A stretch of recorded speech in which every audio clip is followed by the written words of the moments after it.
welcome back. Hour three, preparing for the unexpected. We're live, and this hour we are brought to us by Illuminate Advisory. Yes, thank you to Illuminate Advisory for sponsoring this hour.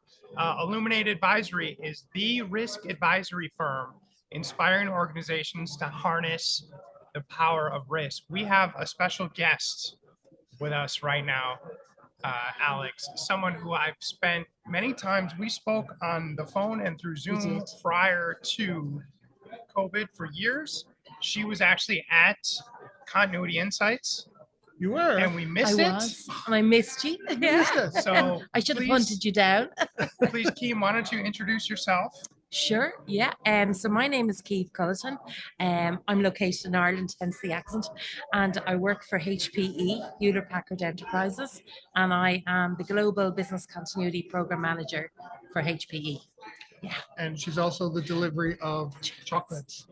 So if you're wondering if we can be bribed with food, the answer is yes. Yes, we can. We have some amazing shamrock-shaped chocolates. Thank you so much.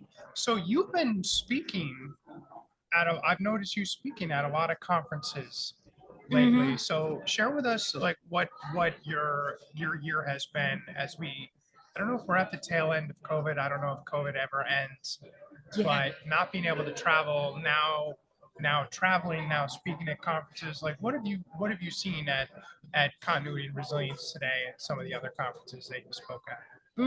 Well, from a personal preference point, I love face-to-face. I think you can't beat the human interaction, even the socializing of, introduced to different people, different industries. It's a big learning. So I suppose that was the piece that we were robbed of during COVID. Yes. We had a lot of virtual events and a lot of really good virtual events that I attended, but at the same time, it didn't have, I guess, the same impact even for me, sitting at my desk where an email might come in and you'd just start, responding. Whereas these kind of events, I think, are just amazing for networking and just seeing how other people approach things as well. I always learn something everywhere I go, and that's the one thing that I really, really enjoy. I have to say. Considering everywhere you go and you're from Ireland, Yeah. have you noticed any difference in attitudes or behavior with regards to like where we are right now in the world with COVID? Back home in Ireland and coming here to Canada, any differences that you've noticed? Probably in April when I traveled to Kentucky, I would have noticed it a little bit more in that things were relaxing, I think, more quickly in the US Yes. than they were in Europe. That was really where I saw it. So say, for example, there's not very many people around today wearing masks. Whereas in Kentucky, you probably noticed maybe a few more. Yes. But anything like I attended in Ireland, I would have saw a lot more masks, a lot, certainly no shaking of hands or anything like that. So that definitely has relaxed a little bit more, and definitely travel is on the up again. People are beginning to get back out there. And I think they're aware, they have that awareness that COVID is still there. It's not gone, but we're living with it. So that's really what I would have seen. But a huge amount of learnings from a business continuity perspective and a resilience perspective. Huge. Absolutely. So what are you speaking? What's your topic? What are you presenting on at this conference? I hope someone comes. Please do come. So tomorrow I have a slot, and that's the problem. I'm on the graveyard shift straight after lunch. That's never good. And I only have the one box of chocolates as well, so that's not good. and you can't I have can't take them. We're taking it. Absolutely. So I'm going to talk tomorrow about Texas, the snow in Texas in 2021. Okay. So we had just moved our headquarters. HPE had just moved our headquarters, had announced it in December that we were moving our headquarters from California to Texas. Yeah.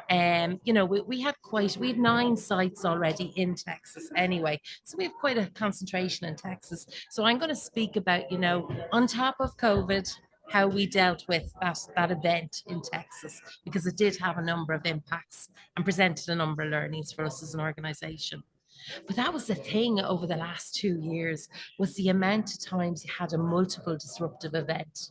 Yes. Because do you ever notice that a lot of people have the mindset that if you're dealing with one disruptive event in your organization, for example, COVID, or even a weather event, so when you're a global organization, people forget that you could have multiple events happening globally Yes. that are Yeah. impacting the same groups of people, the same functions. So, you're standing up this response all the time, you know? I think people are waking up to realize that, earthquakes and COVID, Yeah. forest fires, well, Yeah. and COVID, but And there's ransomware. and And ransomware and political cyber. unrest. Yeah, Yeah. Political we've unrest. certainly seen the last Oh, few yeah. years that if your business continuity or resilience strategy is focused on this building flooding and that's it, that Yeah. doesn't work anymore. No. Because no. everything that's happened the last 3 years has been something and a global pandemic at the very least. Yeah. So, like you said, you're moving your organization. You moved headquarters, which is always a vulnerable time for people and process. Yeah. And then you had a global pandemic, and then you Yeah. also had snowstorms in Texas. Yeah. So, who's writing a plan for That's it. 4 disruptive concurrent events all Yeah. at the same time? And the And still pliability. occurring. Yeah, That's On it. some Oh, level, yeah. they're still Oh, occurring, or something new. absolutely. Yeah, all the time. And I think it's the pliability of the BC plan has been the relearning for us in the last 3 years. And so many people look to the plan and they say, oh, yeah, we've planned for people unavailable. And then something happens and they don't seem to have, I guess, initiative or, they want the exact event to be documented. correct. And that's something that I really notice, that pliability that the plan needs to apply to a number of different events, and that people need to kind of, I suppose, use their minds as well when they're But- dealing with it. But maybe that's some of our fault too, because that's the traditional thinking, and that's the way we started to really develop our industry. Do you have a plan for X? Do you have a Yeah. plan for Y? But as time has gone through and we've experienced new things, we realize that's really not the best way to look at it. Exactly. And that, within our plans, we've always talked about impact scenarios of people unavailable, technology unavailable, process unavailable. And what we didn't kind of talk about, even in terms of our training, was when the people are unavailable and the technology is unavailable, or, All of it. yeah, that pliability is Hmm. definitely something that I think going forward we have to get better at. There's a word that last year and the year before seemed to be dominating every discussion, and it's not resilience, it's agile. And yet this year, I'm not hearing that word very much. Mm, mm, yeah. What are your thoughts on being agile in our responses and our planning and things like that? For me, I think because I eat, drink, and sleep this, okay, I'm always agile, right? As you guys probably are as well, okay? Because we're thinking about all the scenarios all the time. But definitely within our organizations, the man on the ground, the people in the grass, I think that agility is more and more important. And that's the bit I suppose that would keep me up at night is everybody understanding that we can be agile. We can meet the requirements of a different disruption, but we do need to allow for the fact that we have to talk about it and plan for it as well. So that awareness, but definitely, I think for me that agility is still very much there. And I think even now, if you think about Europe, and the energy crisis, we don't know what's coming at us. It's been a mild winter so far, but not like here where it's snowing. Welcome to Canada. Yeah, I came from heat and warmth in Ireland. But as we head into Christmas and beyond Christmas, and we think, what's that going to bring for us? Once again, that agility is called upon, I think. Yeah, talk to us a little bit about that, because Alex and I have talked quite extensively about what could possibly happen in Europe with the energy crisis. But we're both in North America, so kind of on the outside looking in. Share with us, I'd love to hear your views being in Europe, looking at these potential implications. Like, what are some of the things that you're working with your organization, or things that you're going through your minds? Yeah, so I suppose the first challenge with Europe is that it's individual countries. Yeah. Okay. So, like, when you think about North America, you can take kind of an overall view of it, or Canada. But when you think about Europe, you're dealing with all those individual countries. And not only that, if you think about the Eastern Europe countries, the government actually controls when the heat turns on in those countries, from previous governments. Okay, so all of those things will impact, how it unfolds, if it unfolds. So Yeah. at the moment, say the EU are managing the supply and they're saying, we should be okay, but we just don't know what will come again. And then in terms of how that will impact our team members in their homes and their personal lives, our offices are all open. But I did read in Germany where they're saying that some offices may have to reduce their hours. Okay. So that would be an impact. Rolling blackouts have been suggested in the UK. So, as an organisation with a presence in all of those countries, the challenge is staying on top of what's happening within those countries, and then thinking about our team members, and then also our processes that may be impacted, including our external dependencies such as supply chain, our suppliers. It's more and more difficult to manage what their response would be as well. So it's And I guess you've got to be in that situation, because you just gave some interesting situations and responses, is immediate response. You've got to be able to flip on a dime, as the saying goes, Yeah. because anything can happen almost any given day. And we're seeing all kinds of comments that come out in the news, shut this valve off, turn this one on, and Yeah. reduce this. So it's got to be a review constant of what your response is going to be. Well, that's it. And the other thing that you have to remember at all times as well is, for a business like us that are quarter driven, you're constantly monitoring as you're coming towards the end of the quarter. So October is our quarter end, it's our financial year end. So as we were heading into October, we were going, God, I hope it doesn't get cold. I hope there's no impact to our team members, at this time, because this wouldn't be a good time to say you don't need to work 2 days of the week or something. So, so it is. It's definitely, it's a very volatile environment at the moment.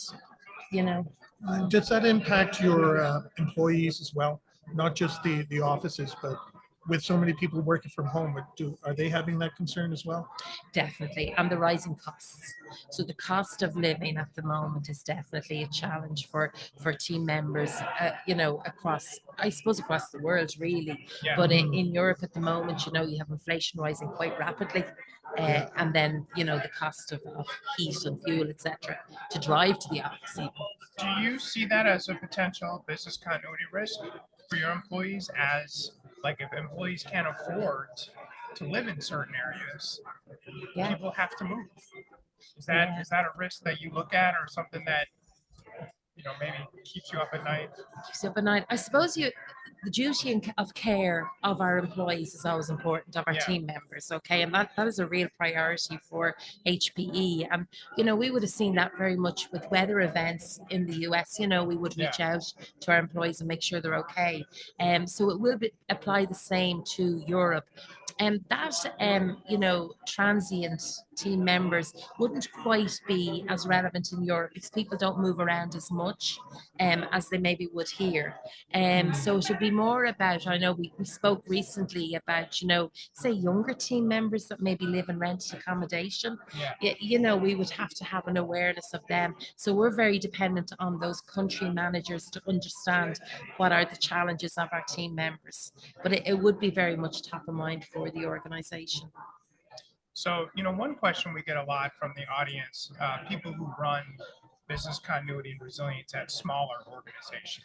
How do I get a seat at the table? What do I share with management that they're going to be interested in?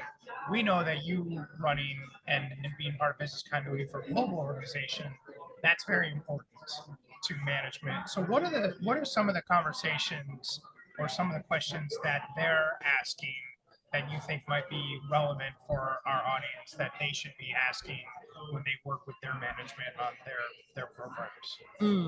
So I suppose when we talk about COVID was our friend. We suddenly became so relevant. Very popular, right? Very popular. Before that, we were kind of the people, oh my God, here they come again. Yes. Let's tick that box once a year, but we might do a desktop exercise. So I suppose the benefit to the organization of having plans, during that time time was tremendous. And I know, you know, the management in our organization really valued the planning that we had in place. I suppose really one of the things that I think is fundamental to any program and the success of it is communication.